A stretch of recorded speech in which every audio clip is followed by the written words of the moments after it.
नमस्कार। हम हैं नरेंद्र मिश्र। आप देखत हैं गोरखपुरिया भोजपुरिया के बतकही के एक नया एपिसोड। आज हमरे साथे बाटे शिव कुमार तिवारी जी, जे गोरखपुर के बास गांव के रहे वाला बाटे हैं और भोजपुरी फिल्म इंडस्ट्री में विगत 18 वर्षन से सक्रिय बाटे हैं। एक निर्देशक के तौर पे अपन पहचान बनौले बाटे और एगो इवेंट मैनेजमेंट कंपनी भी चलावेले बिग फ्रेम गोरखपुर के नाम से।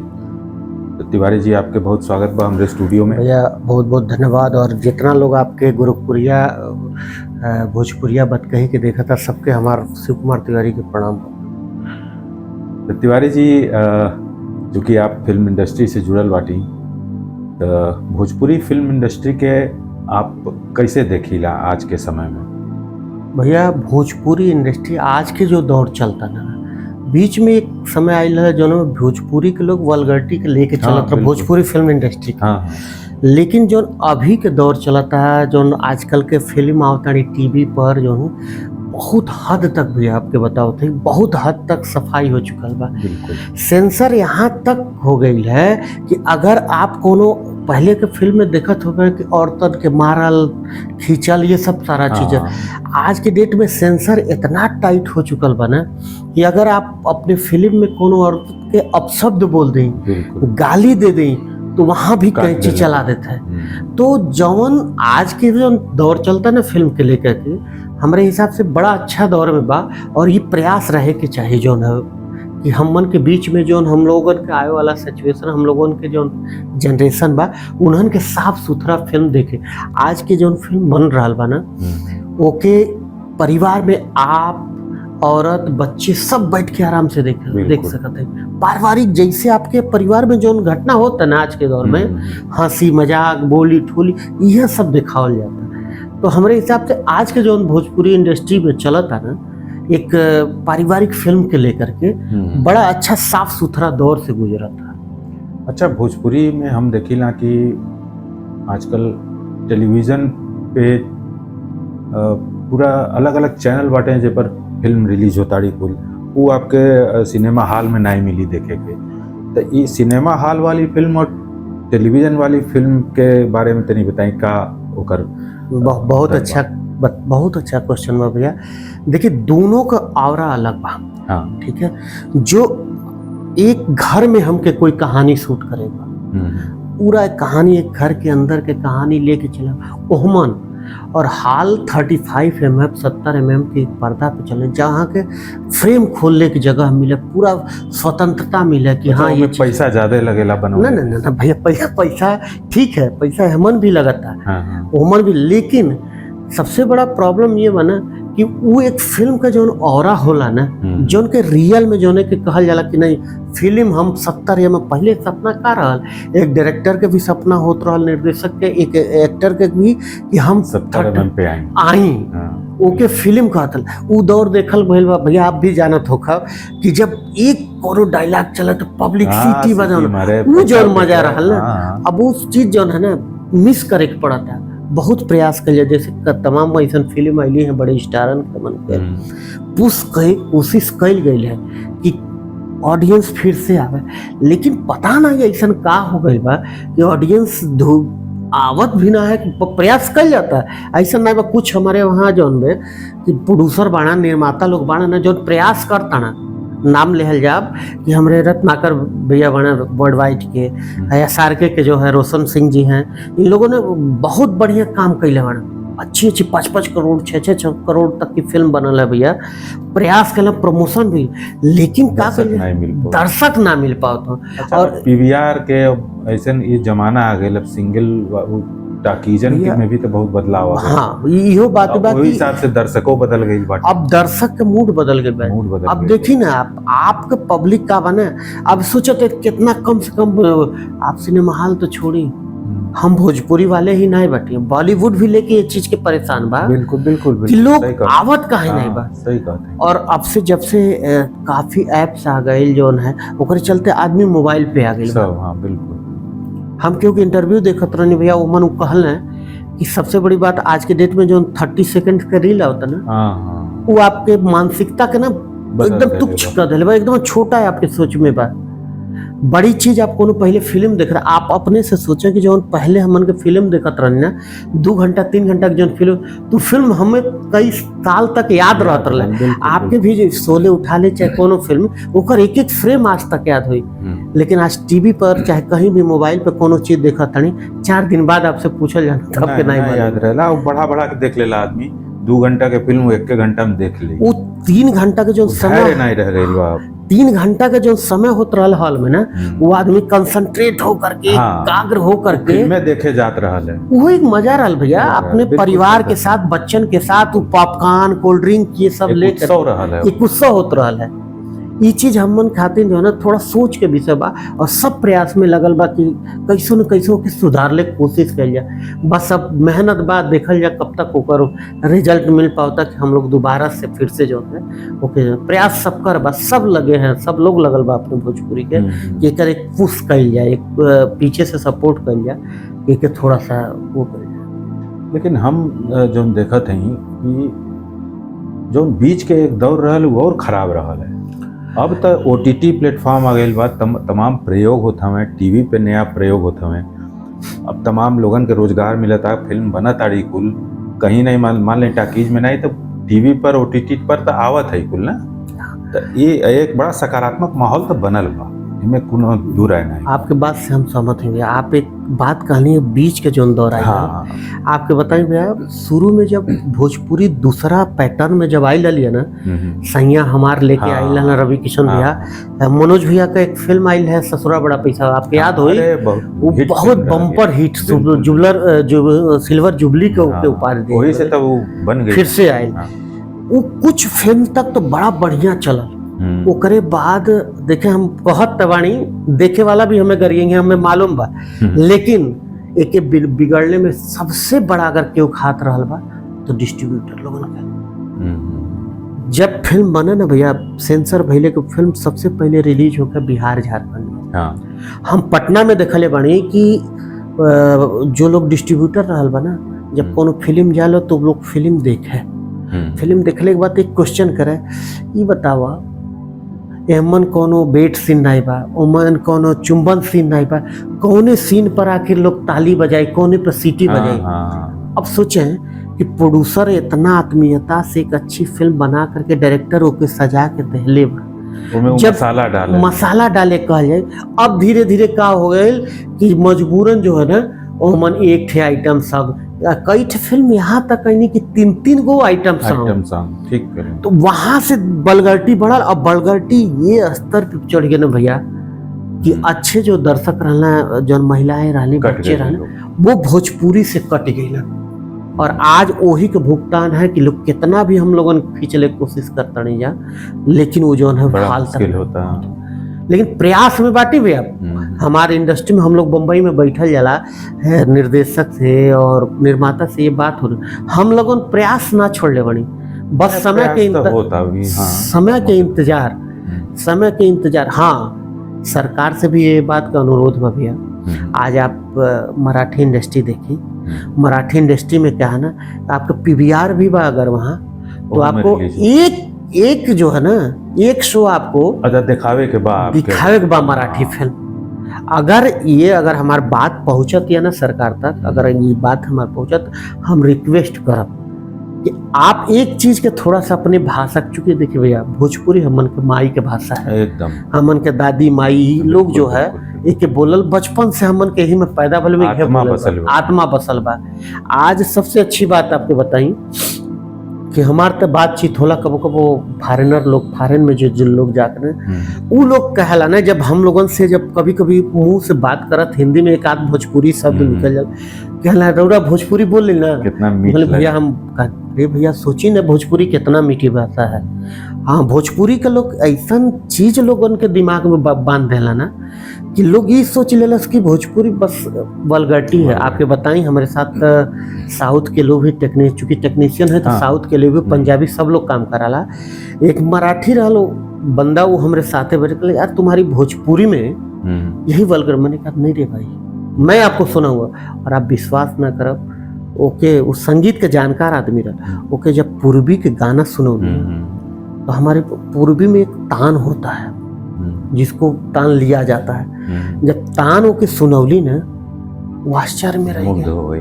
कल यार ये भोजपुरी है। मैंने कहा भाई ये भोजपुरी यही विधा है जो तुम सुन रहे हो ना, यही भोजपुरी नहीं है। भोजपुरी में ऐसी तमाम चीजें जिनको आप सर्च करोगे ना तो आपको लगेगा कि सम्रांत जी इतना समृद्ध भाषा। समृद्ध। अरे भैया हम पता तो रहे, इतनी बड़ी आबादी, इतना बड़ा आबादी अपने भोजपुरी के बाद बोले वाला, जाने वाला, कहाँ कहाँ सुरीनाम, मॉरिशस से लेके इंग्लैंड में अपने भोजपुरी के लोग बसल बाना वहाँ। और अब एक प्रत्यक्ष उदाहरण है, आप अमेरिका में छठ पूजल जाला तो कोई बाहरी तो करला नहीं ना, यूपी बिहार के लोग हुई ना, बिल्कुल बिल्कुल। तो वहाँ बोले वाला लोग बाना।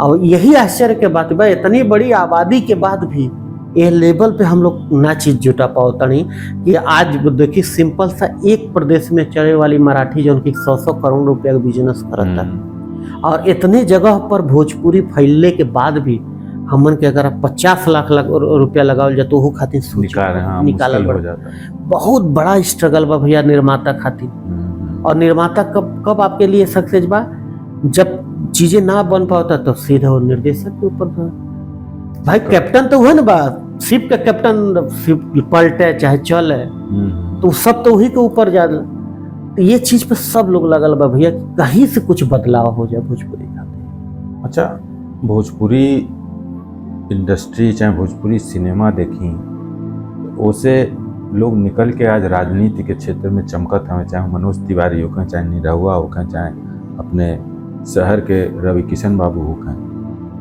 लेकिन ये लोग भोजपुरी सिनेमा खातिर कुछ खास करत नहीं दिखाई देना। भैया भोजपुरी के बनल लोग हमें, भोजपुरी की रोटी खात हमें लोग, लेकिन भोजपुरी इंडस्ट्री खातिर कुछ सकारात्मक नहीं दिखाई देता। आपके का ये पर विचार है? भैया यही तो सबसे चीज बताई, अगर अपने परिवार में गांव के जवार के केहू चाहला कि एक बंदा अगर ऊपर जाता तो आदमी आस लगावला कि शायद वो हमारे गांव का कायाकल्प करी है। हाँ बिल्कुल बिल्कुल। ससुरा बड़ा पैसा वाला से एक मुकाम मिला मनोज भैया के, और ऑलरेडी जो है सैया हमार से एक लेवल में आ चुकल है ना रवि भैया। बीच में दिनेश भैया भी सांसद भइल, आपके याद है। भोजपुरी के लगल, भोजपुरी हम एक आठ देखले रहे लोकसभा में, जो है एक वक्तव्य जो है रवि भैया के एक आध बार भोजपुरी खातिर बोलल देखले। लेकिन भैया जौने तरह आज भोजपुरी फिल्म में जो है ना आप सेंसर लगा रहा बानी ना, हम कहब कि आज के डेट में जितना है यूट्यूब से रिलेटेड जितना गाना फसाना होता ना सब पर सेंसर लगे। वो बहुत माहौल खराब करता भैया। हम बताते रहते हैं जौन मन करता तौन ऊपर परोसल जाता भैया, और के बहुत नुकसान। और हम तो कई कलाकारन से यह विषय में बात कैली ना, तो उनका ठेठ जवाब जानते हैं का वाला, उनका यह कहल कि भैया तोरे रामायण महाभारत गौले से हमार कमाई ना हुई, हमार घर द्वार बिक जाएगी। ये का सबसे बड़ा दोष है ऑडियंस भैया। लोग वो कलाकार भी कहाला कि हाँ अब ऑडियंस हमार भगवान है, हम मानत ही वो हमार भगवान है ऐसा बात। लेकिन वही ऑडियंस में कुछ ऑडियंस जौन बा ना वो खोजे लेके हम अच्छी चीज। बिल्कुल बिल्कुल। आपके बताई अभी एक भोजपुरी में बहुत बड़ा गाना हिट भइल है, एक चैनल पे आज के डेट में 100 करोड़ से ज्यादा व्यूज बना। हेलो कौन, एक भोजपुरी गाना रितेश पांडे का रहा बा। अच्छा। 1,000 मिलियन जो है वो क्रॉस कर जाए। आखिर वो साफ सुथरा रहला तब तो गइल बा। तो ये चीज के आप ना काट सकीला कि अच्छा गाना सुने वाला भी लोग ना बाटा। नहीं बहुत बाटे लोग। तो हमन के आस लगा के तब से बैठल बने कि कुछ ऐसा एक नियम बने ना भैया कि जौन वल्गरिटी बने, जौन गंदगी बा अपने भोजपुरी में वो छट लेकर। और एक लिए हमन के कई बार ये चीज के चर्चा भी कई जाला कि भैया अपने रवि भैया है, मनोज भैया है, पवन सिंह बाटे, पवन सिंह, सबके ये सोचल जाला कि आप लोग तो इतना लेवल पे पहुंच चुकल है, लोग आपके देख के सुन के जो है अपने आप के आप लोग कुछ ऐसा नियम कानून ऐसा कह दें कि वल्गरिटी खत्म हो जाए। और हमेशा से यह रही। अब बहन भी हम अपने आपके चैनल के माध्यम से कहल चाहे अगर हमारा आवाज़ वहाँ तक पहुँचा था तो भैया आप पब्लिक आपसे आप लोगों से यह आज भी आशा करे लेकिन आप लोग कुछ भोजपुरी खातिर ऐसा कानून के व्यवस्था कर दें जौन आज भी 8वीं अनुसूची में आवे खातिर भोजपुरी तरसत है। इतनी बड़ी संख्या होने के बावजूद तरसत या कि काश हम लोग को एक भाषा का जो दर्जा मिल जाए। तो ये लोगन के कहीं ना भैया चीज थोड़ी सी चीज चूक जाता जौन के कारण जौन है ये चीज हो नहीं पाता। अब इन भी अपने लोगन के चूंकि एक परिवार है, बिल्कुल भोजपुरी इंडस्ट्री, भोजपुरी का जो संगीत है एक परिवार है और उसके ये लोग मुखिया हैं। हाँ, मुखिया ही भाई एक लेवल पे आ चुके हैं। बिल्कुल, तो सब ये आस लगा के बैठल बा कुछ ऐसा होक है जौन से बदला ठीक बात कहते हैं आप। अच्छा तिवारी जी, हम देखा थे कि भोजपुरी भाषा के तौर पर हमन के पीढ़ी जो 50 वाली पीढ़ी बा में तो तनी मनी बचलो बा, लेकिन आगे वाली जो पीढ़ी बा एमे भोजपुरी एकदम गायब हो जात बा। और यही के लेके हमन के गोरखपुरिया भोजपुरिया के माध्यम से ही एक मुहिम चलावल जाता, उनके जोड़ल जाता कि लोग बोलल शुरू करें, अपने घर में बोलल शुरू करें, नया पीढ़ी के भोजपुरी भाषा के समझ पैदा हो, नया पीढ़ी जाने। तो आप एक फिल्म इंडस्ट्री में आप बाटी, तो आप अपने आपके आने आवे वाला समय आपके कैसन दिखाई देता कि युवा तक पहुँचे खातिर, आज के पीढ़ी तक पहुँचे खातिर का करे के चाहिए?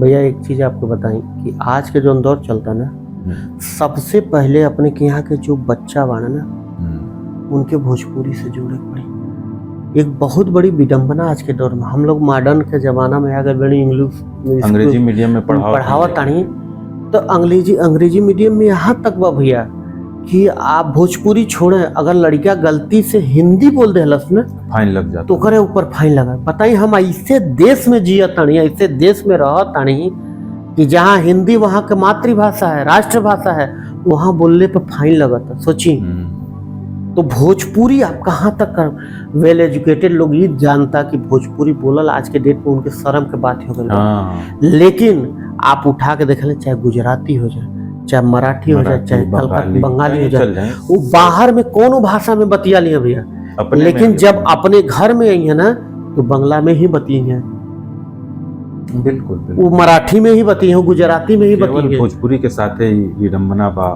भोजपुरी भाषी लोग अपना ही भाषा के छोड़ दे ले। यही सबसे बड़ा टेंशन है।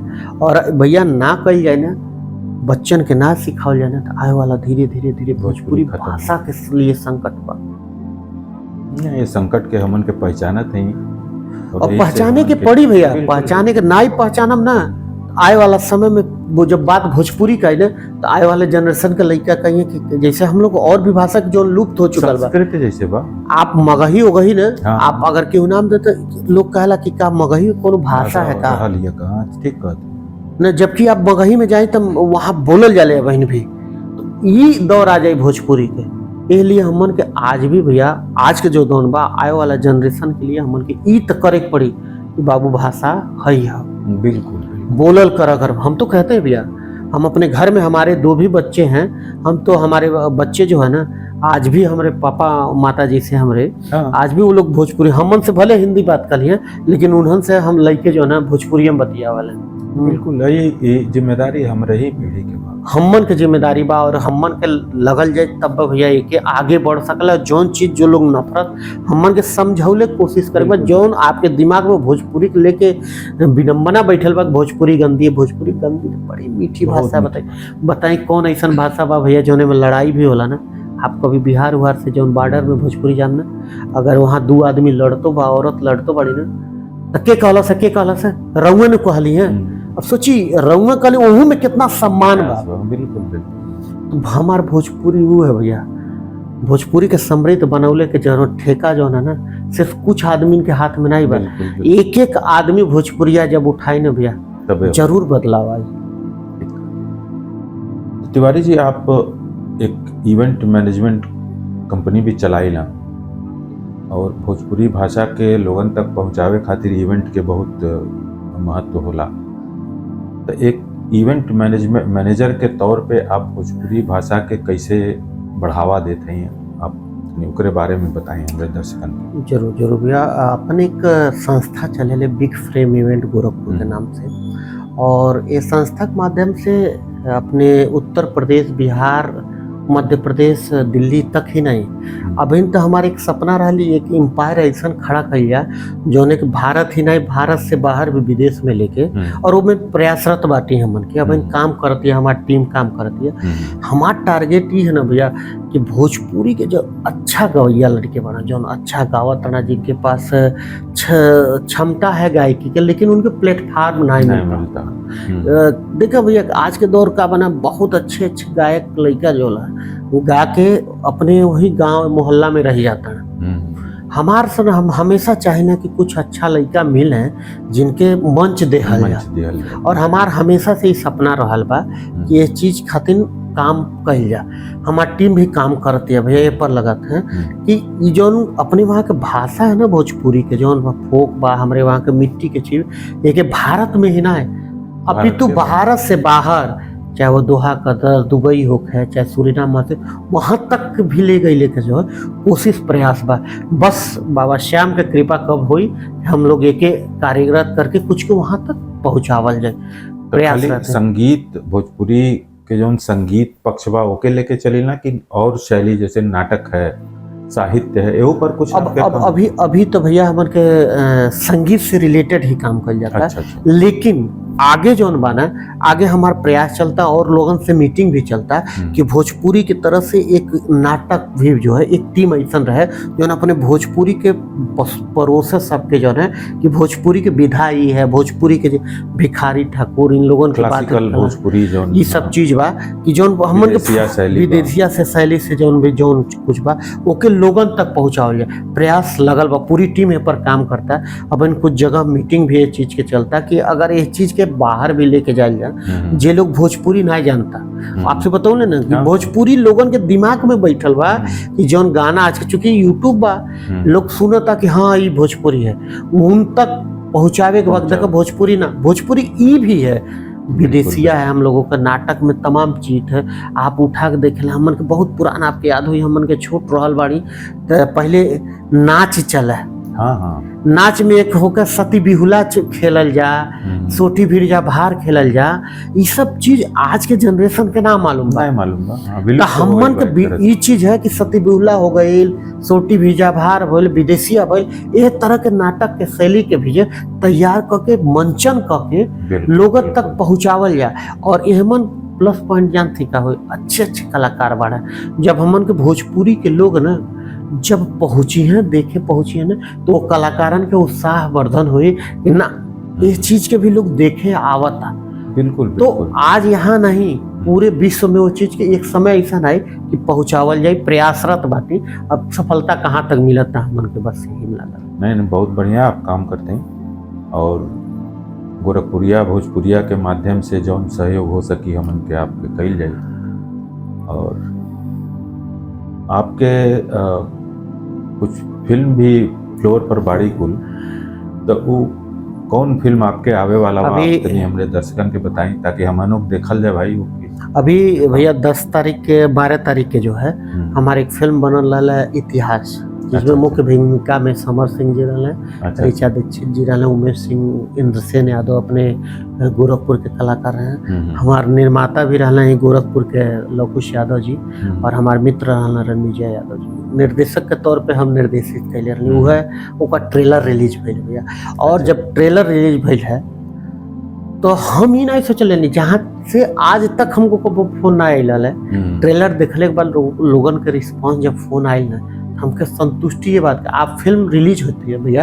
आप गाना रिलीज हुए उसके बाद जैसे बरसात खत्म होने ना एक थिएटर रिलीज करें आप भैया आप लोग के विशेष निमंत्रण पे बुलाओ आप फिल्म देखिए ओमन आपके गाली तक नहीं मिली हो फिल्म में एक परिवार में कैसन द्वंद्वता है आज के डेट में ओकरे बावजूद आपके उमें ये लगी कितना कई ऐसा सीन बना भैया आपके हंसत आपके लोट पोट कर दी और ऐसा कई मोमेंट आई ना जोने पर आपके आंख से आंसू आ कि ये दौर भी आ सका कलाकार हमरे अपने ही क्षेत्र के गोरखपुर हाँ भैया आपके बताए कुछ कलाकार तो मान लीजिए बाहर के हैं लेकिन जैसे इंद्रसेन यादव हो गए फिर आपके कुशीनगर के नीरज जी हो गई ना हमार छोटा बालक भी बालक के कैरेक्टर आरव तिवारी जो है वो भी बंटोला के कैरेक्टर कैले बाटा फिर आपके रामधारी यादव ये लोग जो है यहाँ पर तमाम लोग अपने क्षेत्र के जो जो कलाकार रहना सबके काम देले कोशिश कइल गेल बा वो फिल्म में। चलिए, हमार बहुत शुभकामना बा कि